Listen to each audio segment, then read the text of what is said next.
Oh, dear Heavenly Father, I think of the activity in heaven. I think of angels wafting to and fro. And I think, as all heaven watches with great interest, what's happening here on planet Earth. And I think with sadness of the slumber that so many who profess your name find themselves in just now, at a critical time. I don't believe, Lord, any of us are awake as we should be. Please send your Holy Spirit to wake us up. I pray that the message I would share now would not just be from my lips, but that it would clearly ring truth from your word and be a message from heaven, that we could somehow have a clearer glimpse at the times in which we're living. For we ask this in Jesus' name. Amen. In Revelation chapter 16, we find a remarkable passage of Scripture. Revelation 16, verse 13.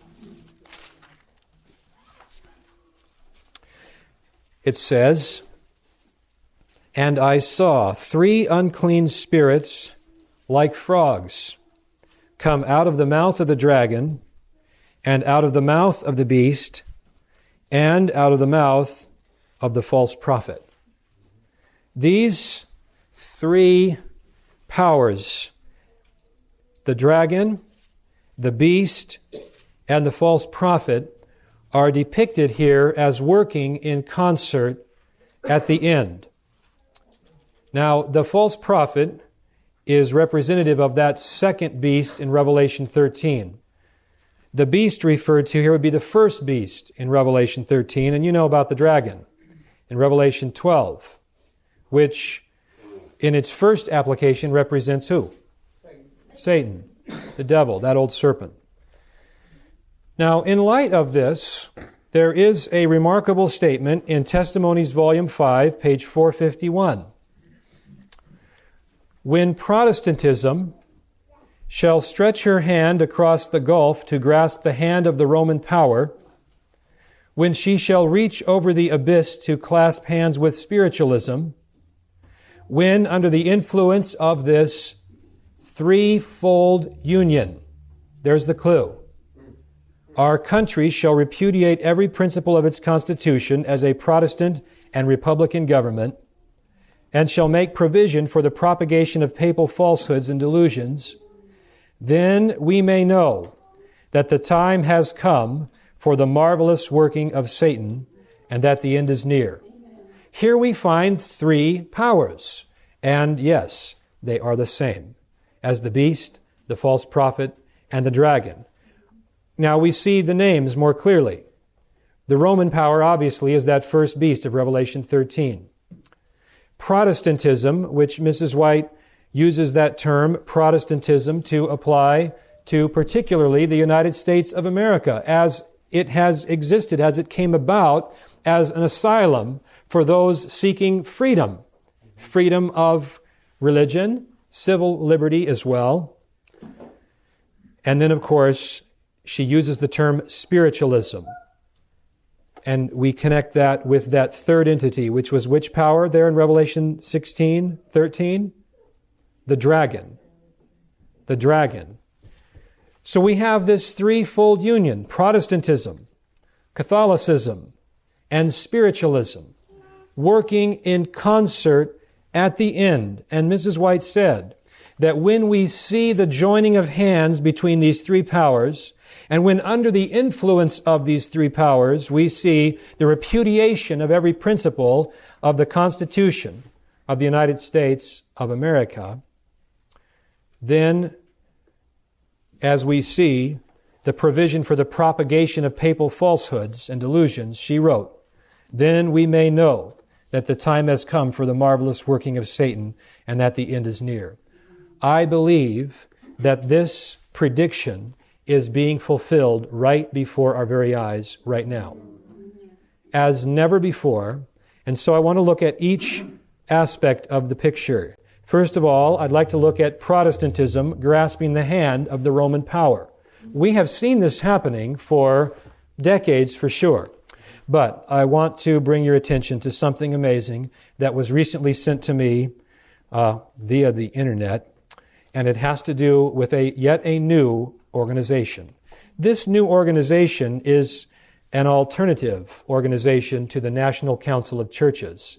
Its purpose is to bring together all faiths into an ecumenical unity, an ecumenical organization, and it's simply called Christian Churches Together. You can look it up on the internet. You can simply go to a search engine and type in Christian Churches Together, and what you're going to find is astonishing. I'm just going to read to you what I found, the paragraph that I found on the opening homepage for the website for Christian Churches Together in the USA. Here's what it says. The purpose, to enable churches and national Christian organizations to grow closer in Christ in order to strengthen our Christian witness in the world. Now listen to this. Christian Churches Together in the USA is a proposed new forum growing out of a deeply felt need to broaden and expand fellowship, unity, and witness among the diverse expressions of Christian faith today. Conceived in September of 2001. Isn't that interesting? It is in its developmental stage. When 25 denominations and organizations make a positive decision to belong to CCT, this new initiative will be launched. Presently, it is anticipated that this will occur in the first part of 2005. Now, the reason I'm focusing on CCT is that there is a remarkable development that took place not long ago with CCT that should have shaken the Adventist world at least. It should have certainly got our attention, because there was an article that appeared in Christianity Today. This is the February 2005 issue, volume number 49, number 2. And it's on page 23. Here's the article. I'm just going to read a part of it to you. Christian Churches Together in the USA has identified Roman Catholicism as one of 5 church families it wanted to attract. Now, what did we read?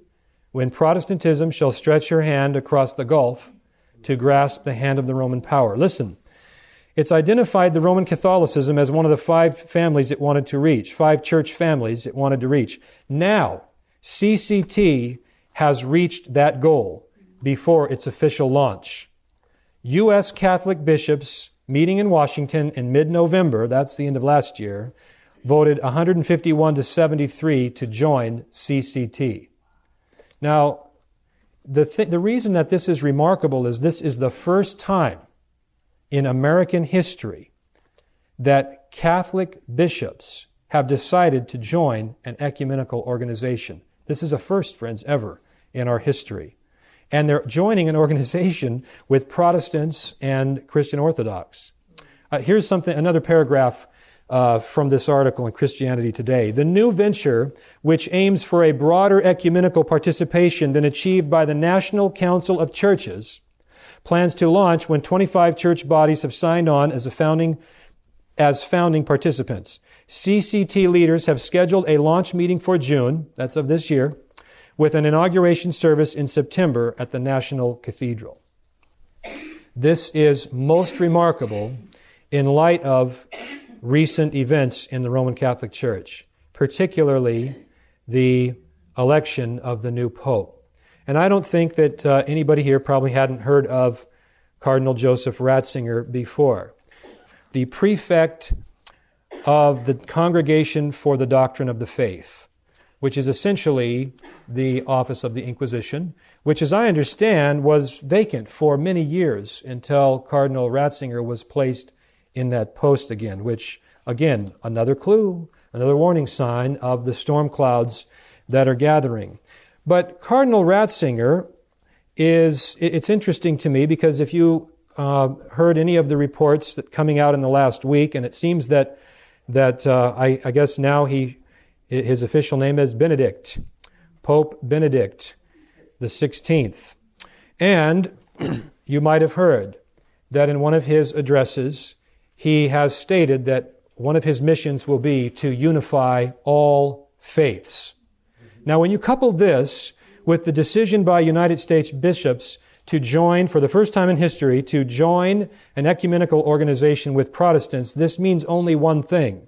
This means that the Roman Catholic Church is determined to Catholicize all of Protestantism. And particularly when you understand Pope Benedict. You see, he has already stated in his previous office that all churches that do not have bishops, that are not following the Catholic tradition, are not proper churches. Just on the way down here, let's see if I can find the article that my friends handed to me from Fox News, which indicated that, here we go, on Monday, he used his homily at Mass dedicated to electing the new Pope to warn the faithful about tendencies that he considered dangers to the faith. What is the number one item on his list of dangers to the faith? Sects. S-E-C-T-S. Sects. What a sect is, friend, I believe that we would be on that list. The Roman Catholic Church would consider us a sect. Any organization, I believe, that is not Roman Catholic, they would consider to be a sect, really in its purest sense. He went on to list some other things too. Maybe you're interested in ideologies like Marxism, liberalism, atheism, agnosticism, and relativism, and the ideology that there are no absolute truths. But notice the number one item. Now, we're talking about Protestantism reaching out to grasp hands, and we're seeing the hands grasped in a most remarkable way. You're probably aware that last June, President Bush visited the then Pope, John Paul II, for the third time. Did you know, during that visit at the Vatican, he solicited the help of the Vatican in the passing of the Federal Marriage Amendment? Were you aware of that? This actually, it got out, it leaked out, it was known around the world, and there were places around the world that said, what is the President of the United States doing, asking the papacy to help him accomplish his goals in the United States of America? And it is at least heartening that people around the world recognized there was something wrong with that picture. But the interesting thing to me is now, on this side of the last election, we have Protestant leaders who are gloating over Bush's re-election. And in fact, Focus on the Family is, in a modest sort of way, taking a large measure of credit for Bush's re-election and feeling quite happy that Bush got in. Friends, this is remarkable in the picture that we're talking about that exists in the world right now. Just think about it. As far as I know, somebody correct me if I'm wrong, this is the first time in history when the flag was lowered to half-mast for the death of a pope all over the country. And I want to share something with you, because I believe that what we're seeing shaping up right now with the Federal Marriage Amendment, with all these, this is all very, very significant to us as Seventh-day Adventists, and it is time for us to wake up, because things are playing out before our very eyes that should be extremely alarming. They should arrest our attention. I was driving in my car, flipping through the radio stations. This was last August, I believe, and I turned to a Christian radio station in Spokane, and I believe it was providential that I just happened to hear this broadcast. It was Dr. Dobson, but it was the first broadcast that was paid for by Focus Action. Now, I don't know if anybody here is watching the developments with Focus on the Family, but there are some very interesting things that have happened with Focus on the Family, which is a huge force in America. I read an article recently that indicated that their budget last year was $146 million, the budget of Focus on the Family. Well, you know that Dr. Dobson has always been active in influencing public policy. You might also be aware that a 501c3 organization has to enter into an agreement with the government that the organization will not expend a significant portion of its resources in influencing legislation. And if they do that, then their status as a 501c3 falls into jeopardy with the IRS. Well, Dr. Dobson's organization, Focus on the Family, was coming under IRS scrutiny because of all of his political activity. And we found out something interesting. I heard it on that day, on that broadcast. I had always wondered what constitutes a significant use of resources in influencing legislation. Well, we now know from Focus on the Family and the scrutiny upon them, we now know what constitutes a significant portion of resources. Are you ready for this? Anything more than 2%. Well, anyway, as I listened to this, I became interested because they announced this was the first broadcast that was paid for by Focus Action. You see, Dr. Dobson has stepped down as the CEO of Focus on the Family. You can be assured he's still the controlling force. But he did that so that he could now be the CEO of Focus Action, which is a for-profit corporation. Why did he do that? So that he can now unabashedly influence legislation and politics without having to be afraid of the consequences with the IRS. It's true that donors don't get the tax deduction, but apparently it doesn't matter because Focus Action is alive and well and very strong based on all the activities that they've been engaged in. But this particular broadcast was interesting to me because this was the first time that Dr. Dobson decided, and he had the freedom to do it, he had the same time slot, it was the same place on the dial and the same time that the Focus on the Family broadcast would normally appear, but all he had to do was say, this broadcast is actually being paid for by Focus Action. And then he proceeded to name every legislator in Washington and where they stood on the federal marriage amendment issue and urged all of those listeners to call those legislators who he saw as being on the wrong side. And he had some guests, and the language on this broadcast was so remarkable to me. I went home and I found the broadcast again on the web and played it so that I could get some of these quotes. Listen to the flavor of this language. He had 3 guests with him. One was Dr. Ken Hutcherson, who's senior pastor of the Antioch Bible Church right up in Redmond, Washington. Another member of his panel was Alan Sears, who's the president of the Alliance Defense Fund, and I believe he's an attorney as well. And then Pastor Joe Wright, who's a pastor from Wichita, Kansas. So let's just jump into the middle of this dialogue here. Here's some quotes from that broadcast. Dr. Ken Hutcherson, the senior pastor at the Antioch Bible Church in Redmond, Washington, said this: "You have awakened a sleeping giant." Now, he's talking about the federal marriage amendment. He's talking about the gay marriage issue. "You have awakened a sleeping giant. We would like to let the world know and let the politicians know and let the judges know. Don't mess with me and God's people. We are very much alive and we vote." He went on to say this, by the way: "The only way you can make an immoral society make a moral decision is to control their money and control their votes." He went on to point out that if they could just turn 11% in every state, they could put whoever they want into office. Alan Sears of the Alliance Defense Fund said this: "I believe that the homosexual legal agenda is the single greatest threat to religious freedom in America today, above and beyond any and all other threats. Only a constitutional amendment will protect marriage long term with the situation we have today in America." And Dr. Dobson chimed in, "There's no other answer." Pastor Joe Wright said this: "Can I be bold enough to say the reason they are so afraid of the church is because the church in America, if everyone who wears the name of Christ and claims to be a Christian would get out and vote and make a difference, we could elect every senator and representative that goes to state office. That's why they try to intimidate us." Dr. Dobson interjected, "That's exactly why they want to muzzle us." Well, all of this rhetoric, and some of it sounding rather militant, I found rather disturbing to see what was happening. And of course, that's because as Seventh-day Adventists, we should know something. In the spirit of prophecy, it indicates that there would be a move for an amendment to the Constitution. Now you say, but that's for a Sunday law. That's right. But friends, you can be sure that there are those who are waiting in the wings to bring the Sunday law issue in when this can of worms is opened on the federal marriage amendment. Now this is truly a remarkable situation, isn't it? We were told that if we didn't do the work when we should do the work, that it would get much harder to work. Yeah. And now look at the situation we're in. Who here wants to raise their hand and say you're in support of gay marriage?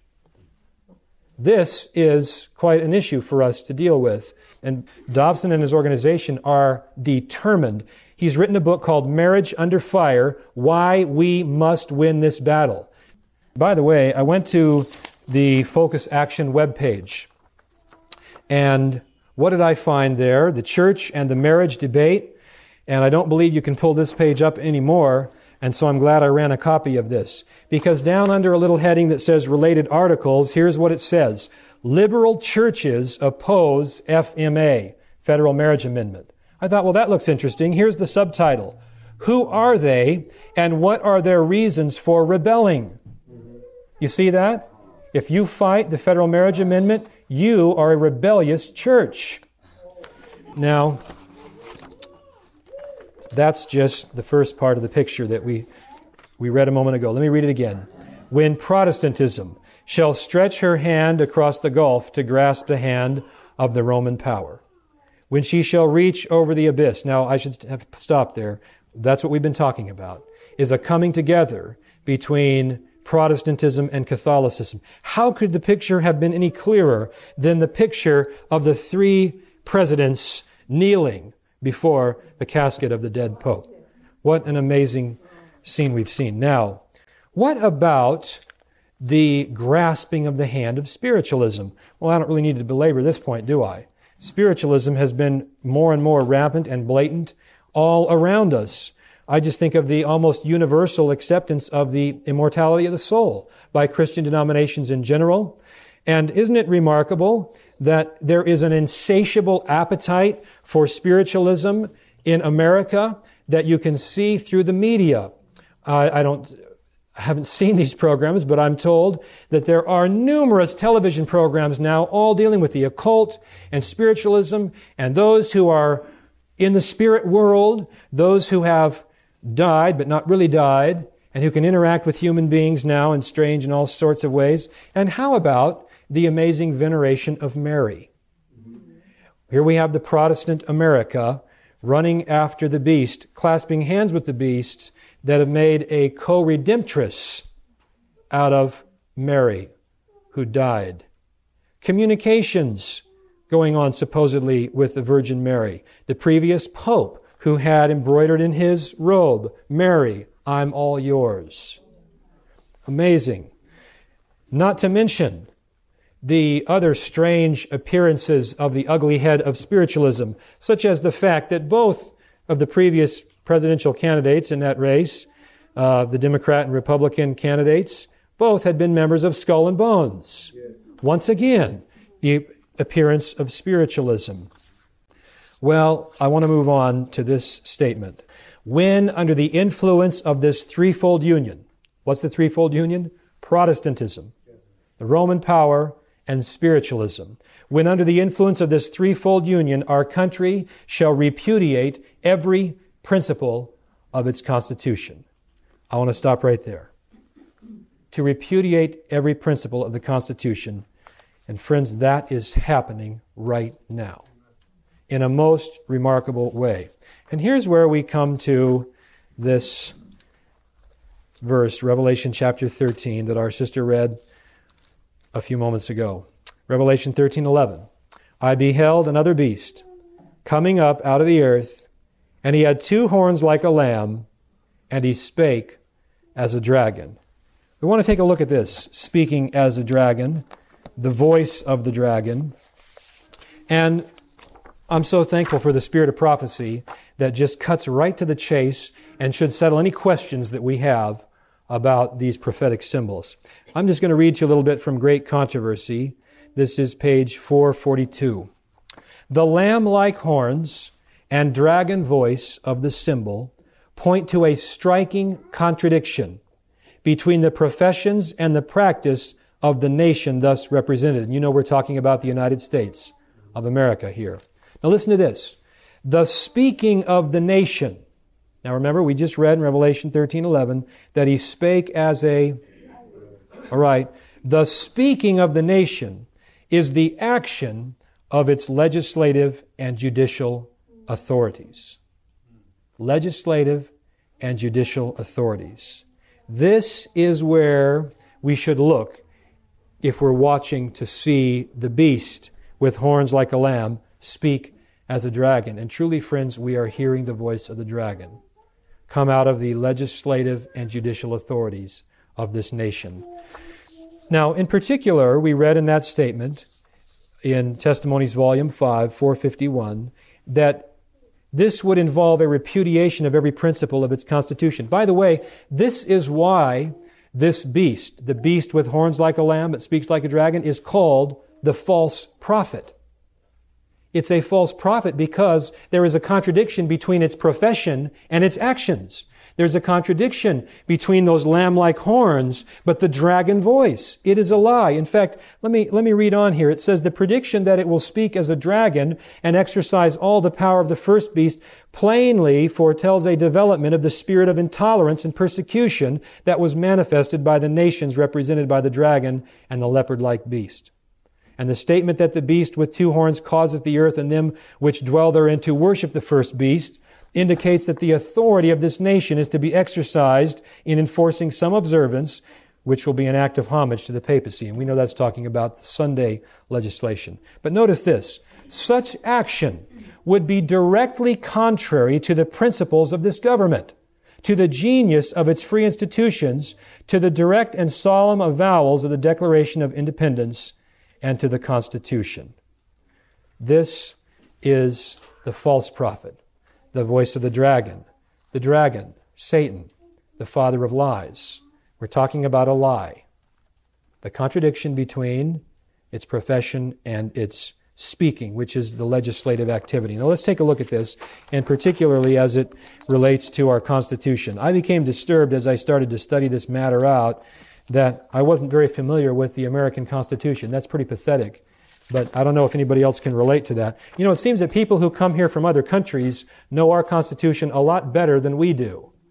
And you might say, well, is it really that important that we know it? Well, it turned out to be sort of handy for the Apostle Paul to know something about what it meant to be a Roman citizen, didn't it? Because he was about to get beat, and he said, hey, by the way, I'm a Roman citizen, and all of a sudden they didn't want to beat him. Now, you know, I'm not saying you're going to get out of persecution by knowing that. But friends, it did tell me something. The Apostle Paul understood the Constitution of his nation. He understood the laws of his nation. We ought to understand these things too, if for no other reason, so that we can recognize the fulfillment of the prophecy that we're reading about, the repudiation of every principle of the Constitution.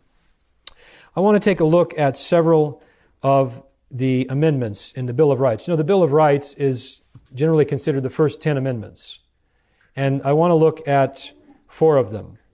The first one is the Fourth Amendment. Here's what the Fourth Amendment says.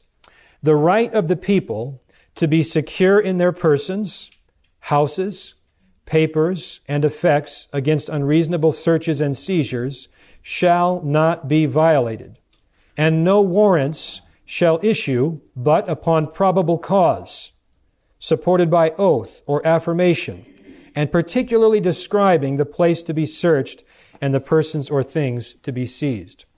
Well, little less than a year ago, May 1, 2004, the Washington Post reported something very interesting.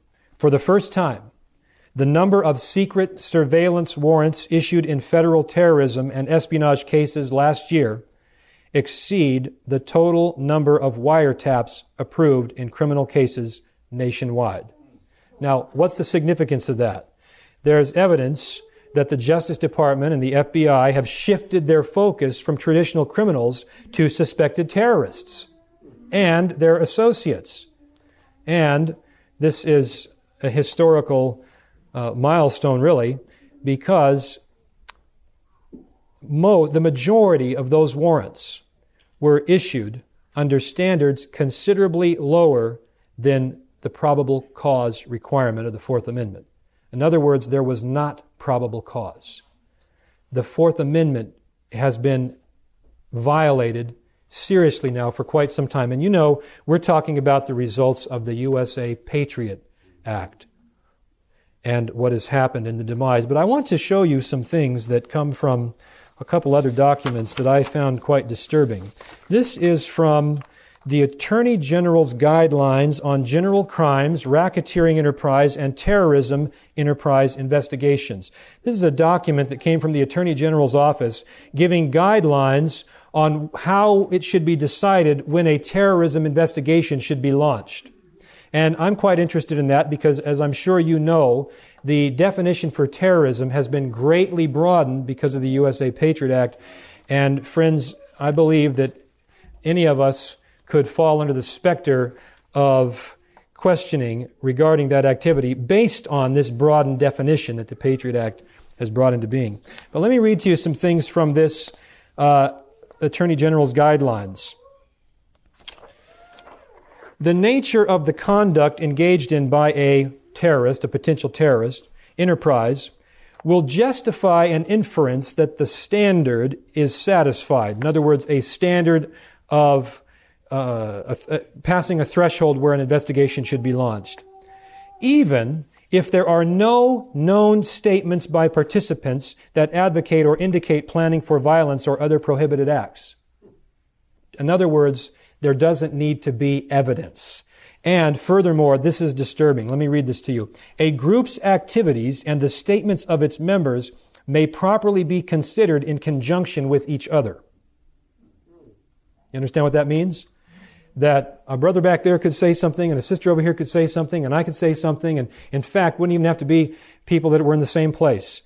Seventh-day Adventists all around, a statement here and there could be quoted and put together to create a scenario that is not even really true and not even really accurate. I'll read it again now so you can hear it. A group's activities and the statements of its members may properly be considered in conjunction with each other. A combination of statements and activities may justify a determination that the threshold standard for a terrorism investigation is satisfied, even if the statements alone or the activities alone would not warrant such a determination. This is amazing. And I was also interested because there has been talk of intimidation. Acts of terror can be characterized as acts of intimidation under certain circumstances. And I've become curious, what is intimidation? What would be designated intimidation? Could Seventh-day Adventists be accused of intimidation when we try and influence against the passing of a Sunday law? Well, there was an FBI intelligence bulletin. It's Intelligence Bulletin number 89, and it is a bulletin on current relevant terrorism information that talks about activities that are generally identifiable with terrorists. And what's interesting is they gave us an example of something that might be considered intimidation. You want to know what it is? Running a video camera. Here's what it says. Activists may use intimidation techniques such as videotaping. Pretty remarkable. There were some other things that they listed here to look out for with activists. Activists that could be dangerous. Activists often communicate with one another using cell phones or radios to coordinate activities or to update colleagues about ongoing events. Other types of media equipment, video cameras, photogenic equipment, audio tape recorders, microphone, and computer and radio equipment may be used for documenting potential cases of police brutality and for distributing of information over the internet.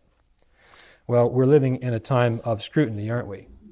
But what it really comes down to is all of this is leading to violations of our Fourth Amendment rights. Now, I want to share with you a statement from Judge Andrew Napolitano in his book, Constitutional Chaos. And what's interesting now is you know that mainstream journalists on both sides of the political fence, liberals and conservatives, mainstream journalists now are beginning to say things that a few years ago would have been considered radical and fringe in response to what's been happening under the Patriot Act and some of these other things we're talking about. But on December 13 of 2003, something interesting happened. Do you remember this? December 13, 2003? Well, Saddam Hussein was captured. And while everybody was looking and watching the pictures of a physical examination and checking his hair for lice and all the rest of it, the Intelligence Authorization Act went into effect. Here's what Andrew Napolitano, a judge, had to say about that. On Saturday afternoon, December 13, 2003, the right to privacy suffered another serious blow. On that day, the Intelligence Authorization Act for fiscal year 2004 was signed into law. This statute expands the term financial institution so as to now include travel agencies, car dealers, casinos, hotels, real estate and insurance agents, and lawyers, newsstands, pawnbrokers, even the U.S. Post Office is now considered a financial institution. Now, why is that significant? Because the Intelligence Authorization Act gave new freedoms to pulling information from financial institutions. And once again, we're finding a violation of our Fourth Amendment rights. Now, here's what Judge Napolitano said. Now, without you knowing it, the Justice Department, whose lawyers and agents have sworn to uphold the Constitution, can easily subvert it by learning where you traveled, what you spent, what you ate, what you paid to finance your car and your house, what you confided to your lawyer and insurance and real estate agents, what periodicals you read, and they can do all this without having to demonstrate any evidence or even suspicion of criminal activity on your part. And Judge Napolitano ended by saying this: the government can now, for the first time in American history, without obtaining the approval of a court, read your mail before you do and prosecute you on the basis of what it reads. Well, friends, this is just a fulfillment of the prophecy we've been studying this morning, isn't it? It shouldn't necessarily surprise us, but it ought to alarm us. Now, I want to move on and look at the Fifth Amendment and the Sixth Amendment. Here's the Fifth Amendment. No person shall be held to answer for a capital or otherwise infamous crime unless on a presentment or indictment of a grand jury, except in cases arising in the land or naval forces or in the militia when in actual service in time of war or public danger. Nor shall any person be subject for the same offense to be twice put in jeopardy of life or limb, nor shall be compelled in any criminal case to be a witness against himself, nor be deprived of life, liberty, or property without due process of law, nor shall private property be taken for public use without just compensation. Here's the Sixth Amendment. In all criminal prosecutions, the accused shall enjoy the right to a speedy and public trial by an impartial jury of the state and district wherein the crime shall have been committed, which district shall have been previously ascertained by law, and to be informed of the nature and cause of the accusations, to be confronted with the witnesses against him, to have compulsory process for obtaining witness in his favor, and to have the assistance of counsel for his defense. And friend, these amendments to the Constitution have been thrown out the window just in the last few years, post 9/11. And I think of some cases, I'm sure remember the case of Yasir Issam Hamdi, who was held incommunicado. In fact, there was also Jose Padilla. He couldn't communicate with anybody outside of his private little cell there for more than 1.5 years. The amazing thing here is we're talking about United States citizens who lost their rights simply by being deemed enemy combatants. That's all that has to be said now. And you don't have the protections of the Constitution. Now, what did we read? When we see this threefold union, we already see the threefold union.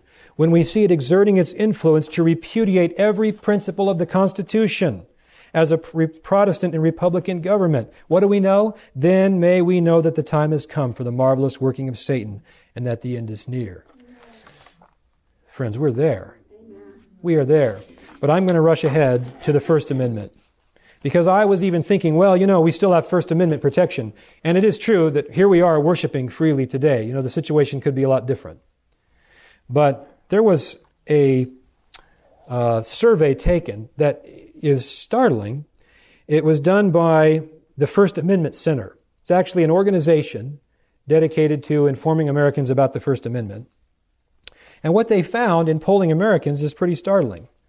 49% of those who were polled, by the way, this was in 2002, 49% said the First Amendment gives us too much freedom. Now, let me read the First Amendment again here. Congress shall make no law respecting an establishment of religion, or prohibiting the free exercise thereof, or abridging the freedom of speech or of the press or the right of the people peaceably to assemble and to petition the government for a redress of grievances. 49% of Americans who were polled said that First Amendment gives us too much freedom. Now, there was only one comforting thing in this survey to me, and that is that only 18% of those surveyed knew that freedom of religion was a First Amendment right. Now, I mean, that's pathetic, but it was comforting to me because perhaps if more of them knew, maybe they wouldn't have said that the First Amendment gives us too much freedom. But nevertheless, this is the context that we're in now. But as I said, I thought that we're still enjoying full First Amendment freedoms right now. Until I heard the story of the Lackawanna Six. Have you heard the story of the Lackawanna Six? Lackawanna is a place in New York State. July of 2003, the U.S. Department of Justice had a celebration and gave out honors and praises to federal agents and lawyers involved in the prosecution of the Lackawanna Six. Who were they? They were all Arab Americans, 5 of them born in the U.S. And they were charged in federal court in the Western District of New York with providing aid and support to a terrorist group prior to September 11. Now, here's the thing about the Lackawanna Six that's so significant. They were not charged with engaging in war against the United States like John Walker Lynn. They were not arrested out in a battlefield somewhere like the 60 prisoners of war that were released from Guantanamo Bay some time back. They were not charged with causing or planning harm. You know what the charge was? Listening to Muslim clerics. Their crime was listening to Muslim preachers. And it's true that in the case of one of them, he listened to Osama bin Laden at a camp in Afghanistan. Nevertheless, the crime was listening. Friend, this is an incredible violation of First Amendment rights. Now, what's amazing is, at first, the court rejected the argument out of hand and said, this is ridiculous. You've got to produce evidence.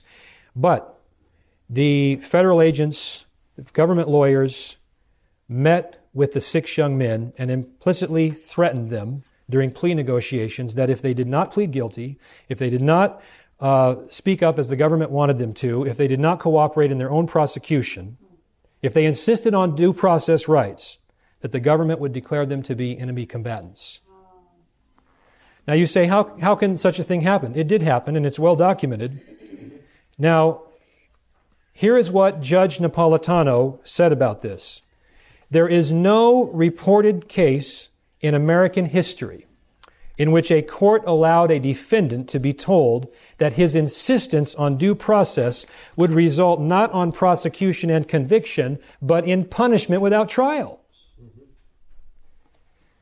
Now, the question is asked, why did the lawyers go along with this? Why did the lawyers for the 6 young men allow this to happen? Let their clients plead guilty and accept 6 to 9 year jail terms rather than fight it. Here's what Judge Napolitano says. Here's why the lawyers of the Lackawanna Six went along with it. Because they knew that the government has suspended rights before and has gotten away with it. They knew that the president had actually declared 3 people to be enemy combatants and had kept them locked up without charges and away from their own lawyers. And before the Supreme Court stepped in, he appeared to be getting away with it. Friends, we're living in an amazing time, aren't we? Yes. It's time to wake up. The statement that we began with is being fulfilled right before our very eyes. Let me read it to you again. When Protestantism shall stretch her hand across the gulf to grasp the hand of the Roman power, when she shall reach over the abyss to clasp hands with spiritualism, when under the influence of this threefold union our country shall repudiate every principle of its constitution as a Protestant and Republican government and shall make provision for the propagation of papal falsehoods and delusions, then we may know that the time has come for the marvelous working of Satan and that the end is near. Now you say, but wait a minute. There's still the Sunday law. That's right, friend. But do you see the armies approaching? Must we wait for the Sunday law until we'll take action? It is time now to recognize the lateness of the hour. What should our response be? What should our response be? I found 3 responses in the Bible in the Spirit of Prophecy. Would you turn to Mark 13, please? Mark 13.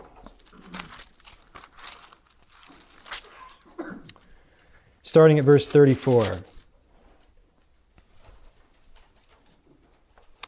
Mark 13, starting at verse 34.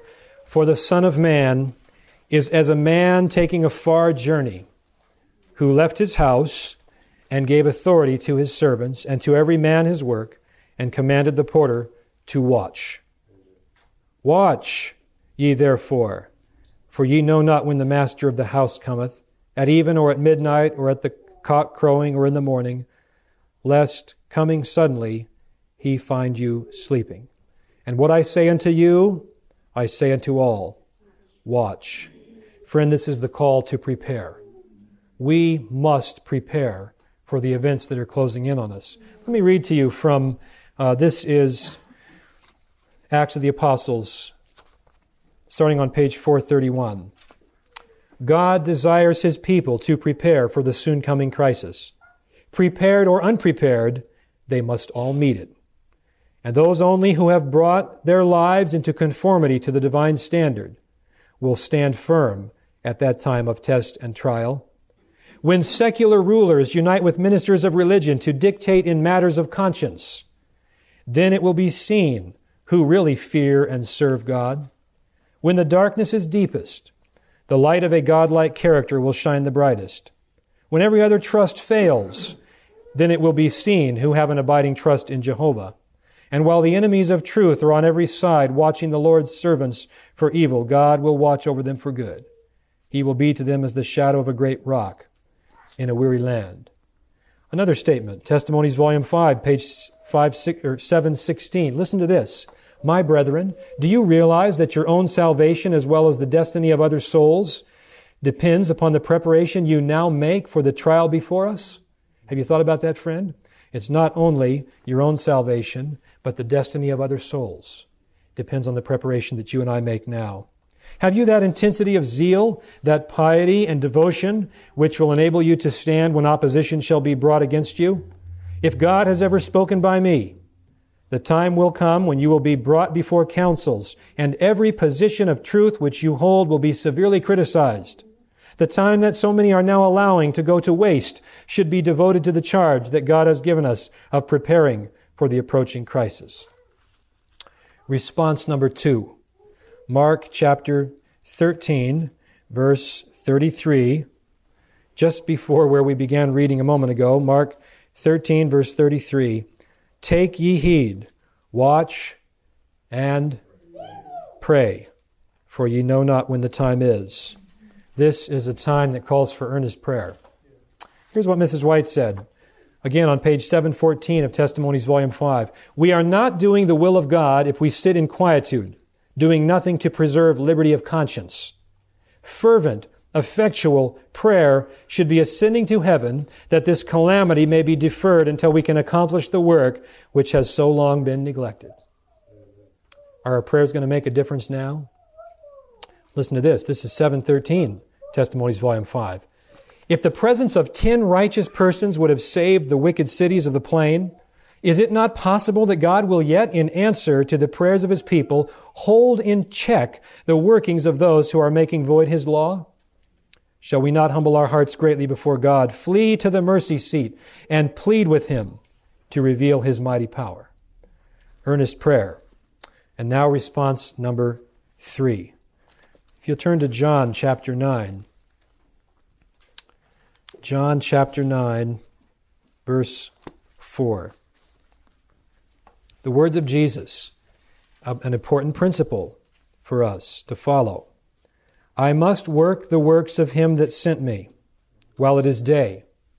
The night cometh when no man can work. Friend, it's time to work now. Amen. And the Lord has told us what our work is. If you'll turn to Ezekiel chapter 33. Ezekiel 33, starting at verse 6.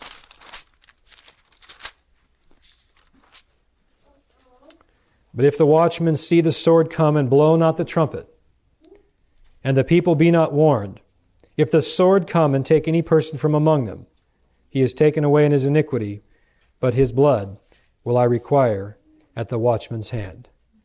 And friend, you and I are watchmen. According to the Bible, it's not just the preachers. Ye are a royal priesthood. Friend, you and I are called to be watchmen now. And I'm going to read something else that Mrs. White said there on Testimonies, Volume 5, page 714. She said, let there be most earnest prayer, and then let us work in harmony with our prayers. Page 716. While the Protestant world is by her attitude making concessions to Rome, let us arouse to comprehend the situation and view the contest before us in its true bearings.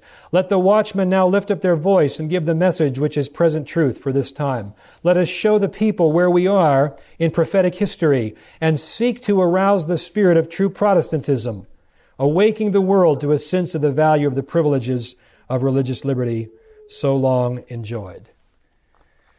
I believe we're at a unique time also when minds and hearts are open to the third angel's message, friends, as never before. Just now. And you and I are privileged to be alive in this time.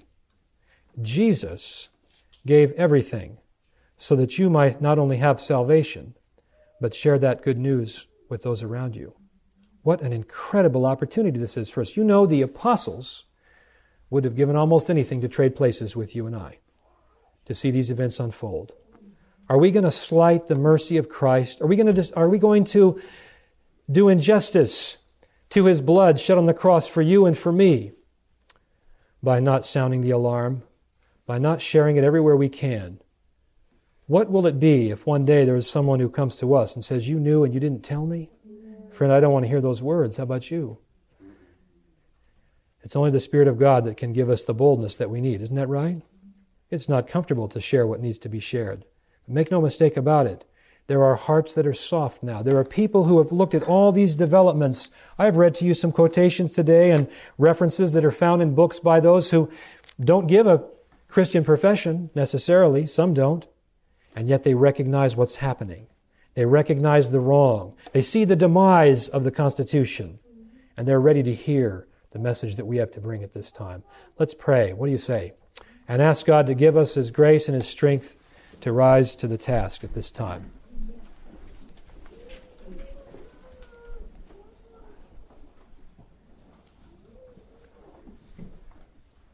Dear Heavenly Father, what an awesome time it is to be alive.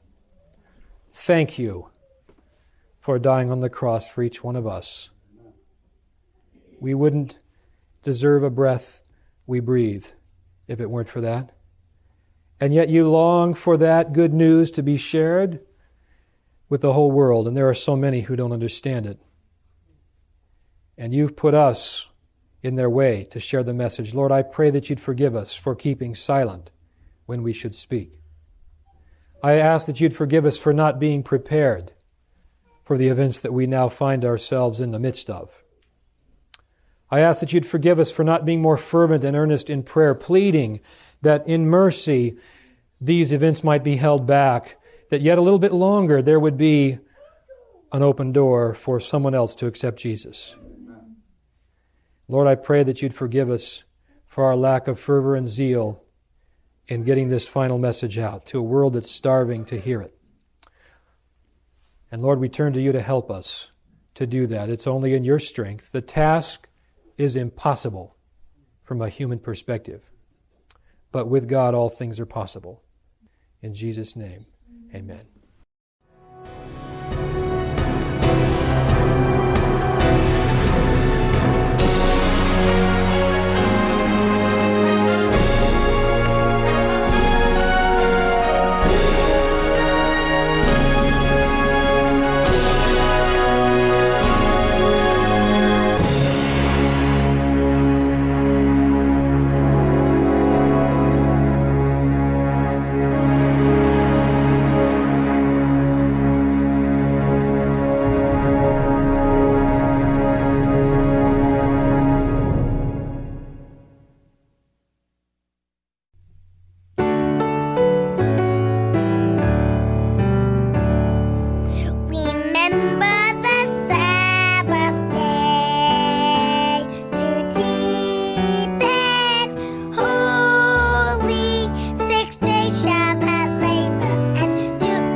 Diabetes is on the rise. It is number 5 in the top 10 diseases causing death in the U.S.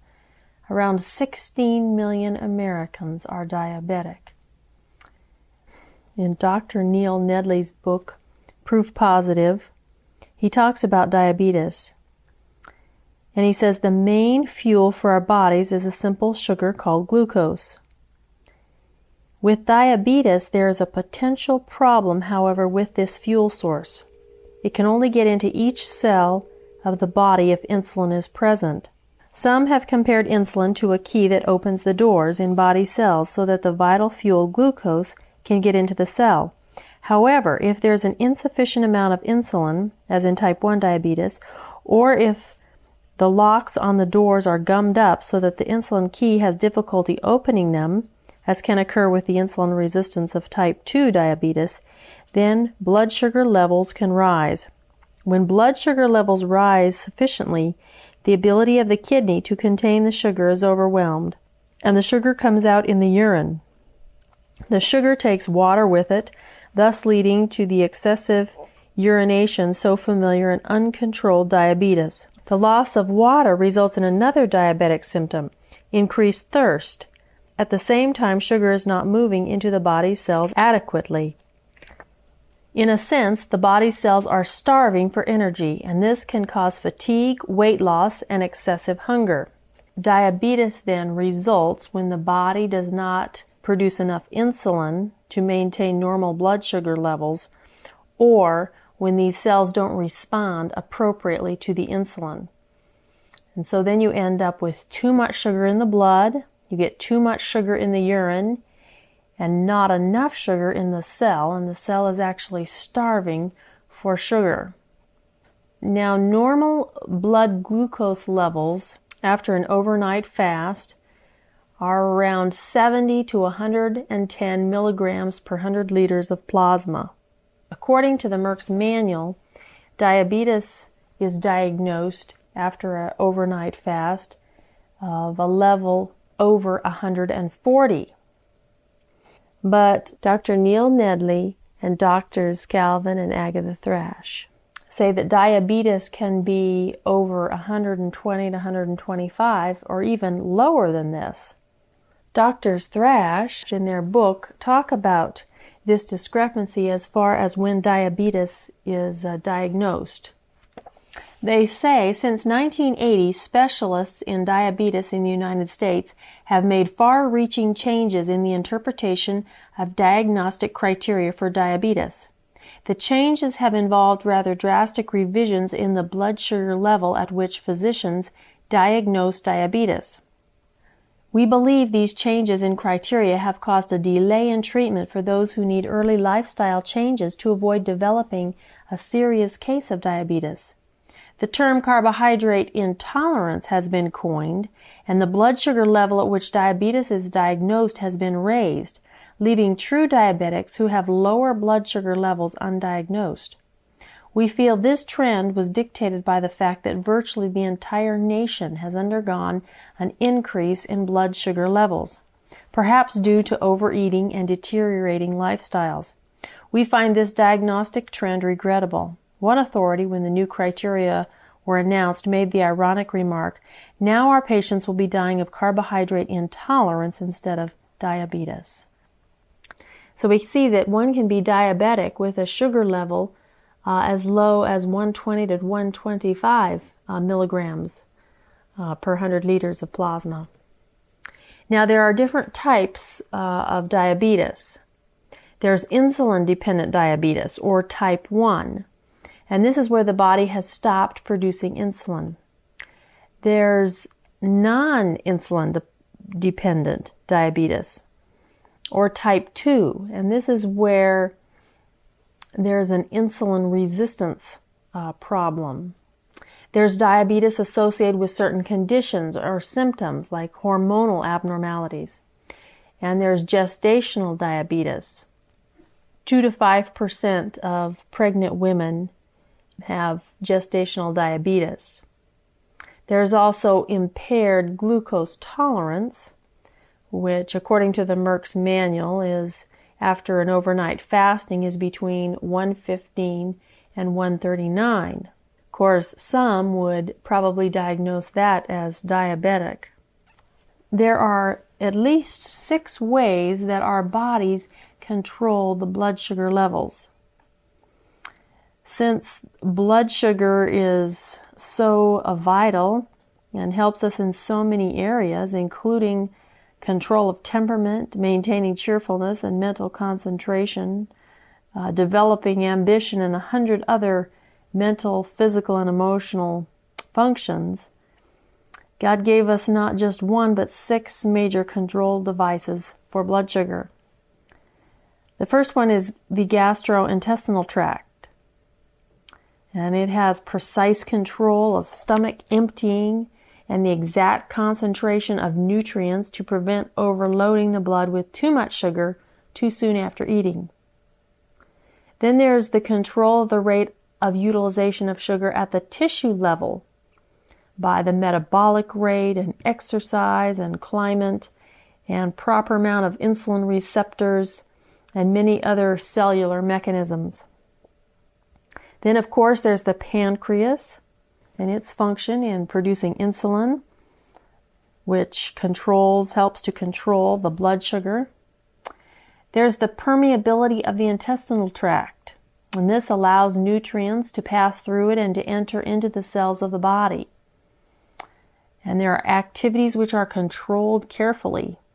It is surprising to realize that a major function of the cells is to block the entry of nutrients not currently needed, and then to allow the entrance of other nutrients regarded by the cells as necessary at any given moment. Then there's the liver, our largest gland, and without it we could only live approximately 12 days. And the liver orchestrates all of our chemical processes, and it compresses glucose into storage blocks called glycogen. And glycogen produced by animals resembles the starch which is produced by plants. And both animal glycogen and plant starch are made for carbohydrate storage. And as a sugar control mechanism, the liver is not as sensitive as the pancreas, but its function is increased or decreased by blood sugar levels. And then there's the temporary storage of sugar. Some foods are processed into sugar by the intestines, and this sugar is absorbed from the intestines and then removed from the blood for temporary storage by certain tissues and organs. This process prevents the blood from becoming syrupy because of the sugar content.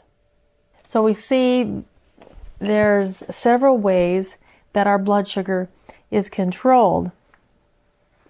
The pathophysiology of diabetes, as we just talked about, of course, is hyperglycemia, the high sugar in the blood.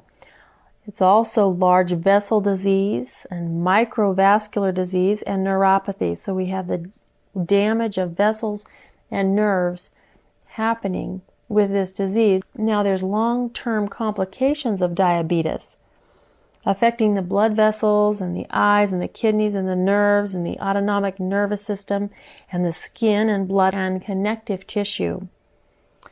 And these complications lead to poor circulation, causing wounds to heal poorly and gangrene of feet and hands. One is more at risk for infections. Decreased vision and ultimate blindness is a serious complication of diabetes. It's the number 1 cause of blindness. Poor kidney function and eventually kidney failure.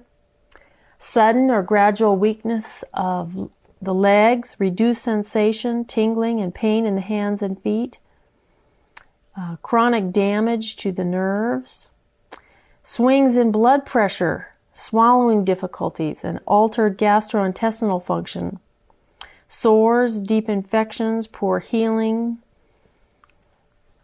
increased risk of heart disease and hardening of the arteries, and an increased risk of strokes.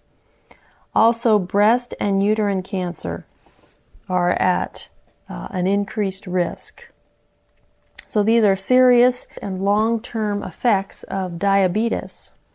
Now, The use of insulin and oral agents in treating diabetes, insulin replacement therapy, and oral medication have been used, but especially in type 2 diabetes, they have found that the use of insulin and oral agents in type 2 carries the potential to do more harm than good.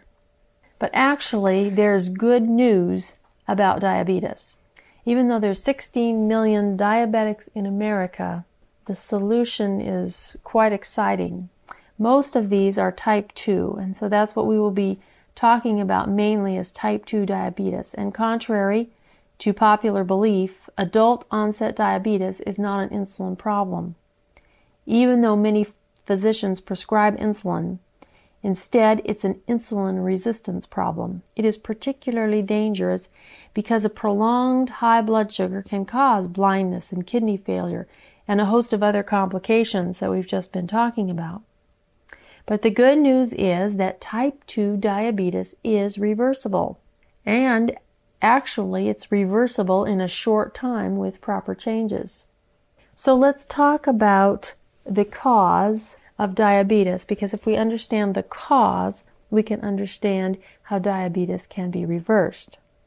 Dr. Milton Teskey wrote a paper that gives us some insights into how diabetes works and the cause of it.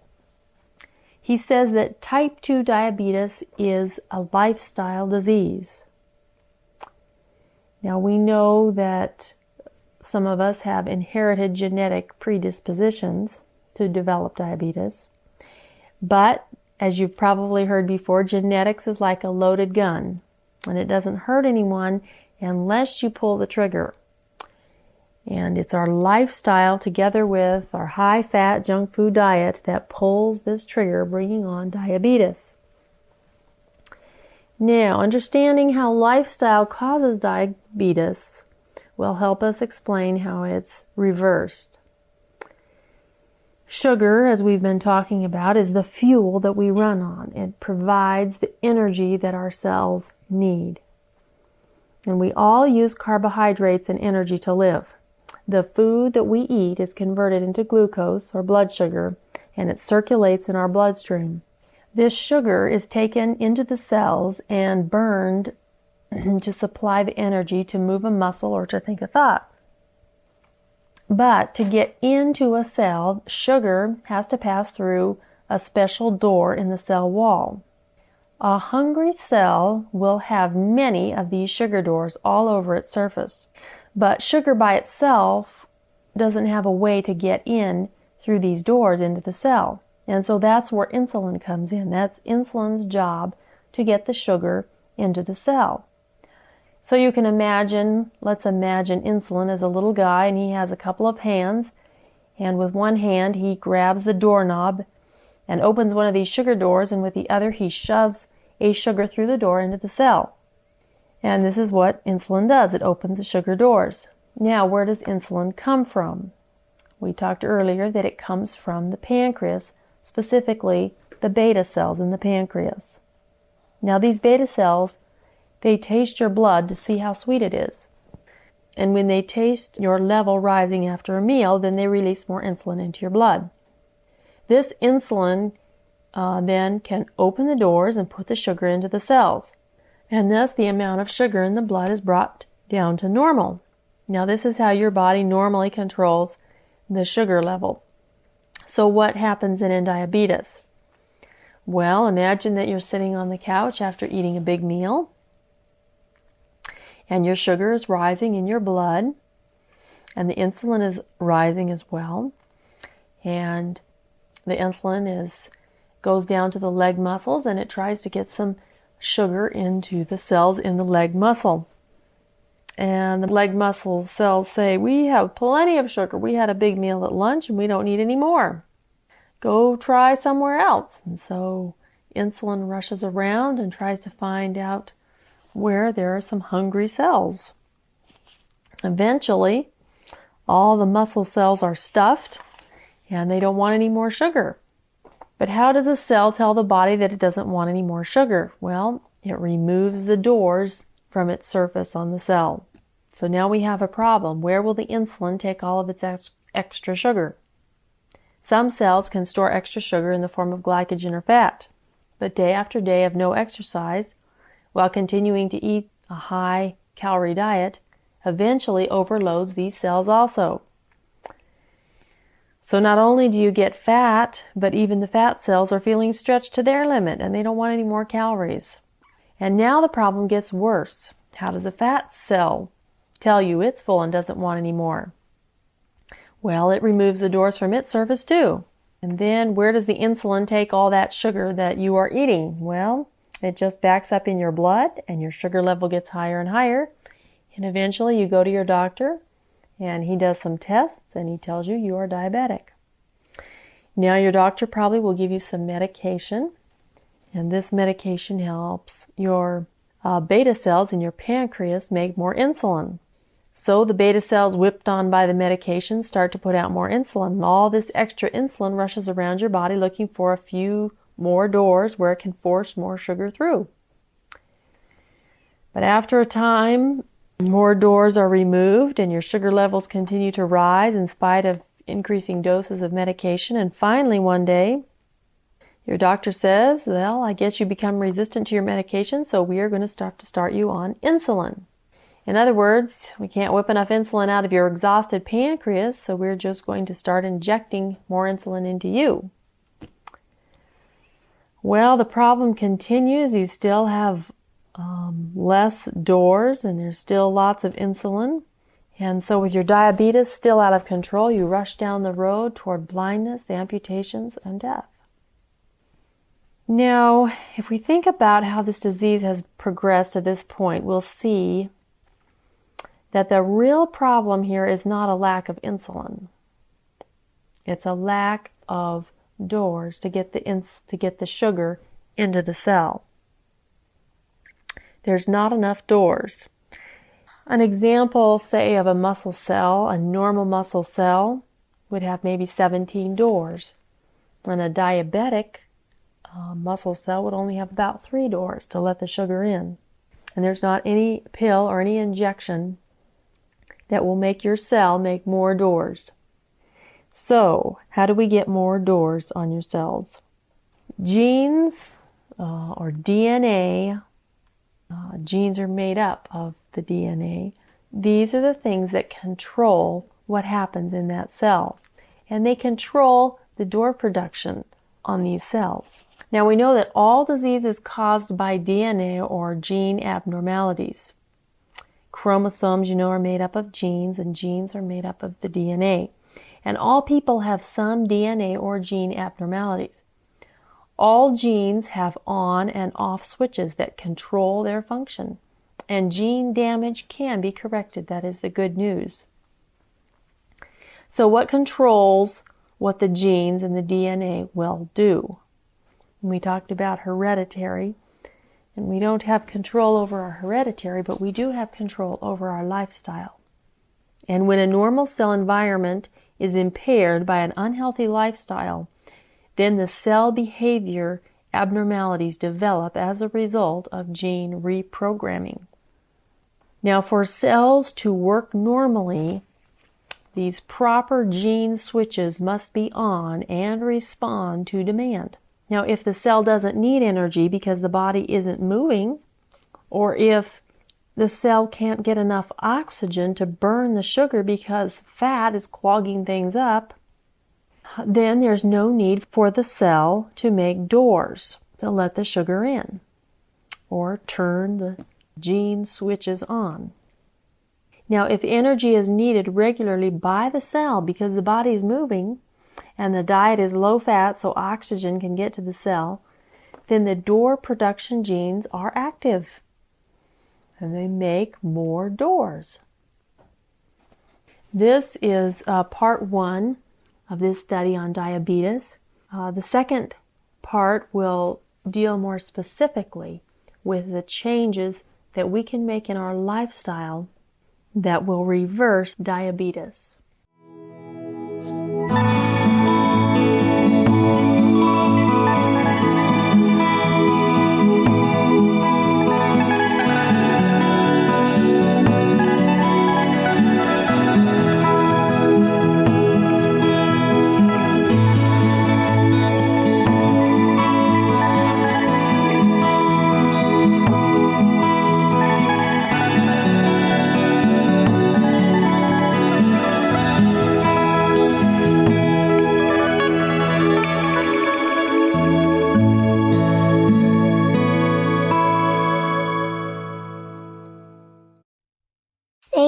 for all your prayers and support for this ministry.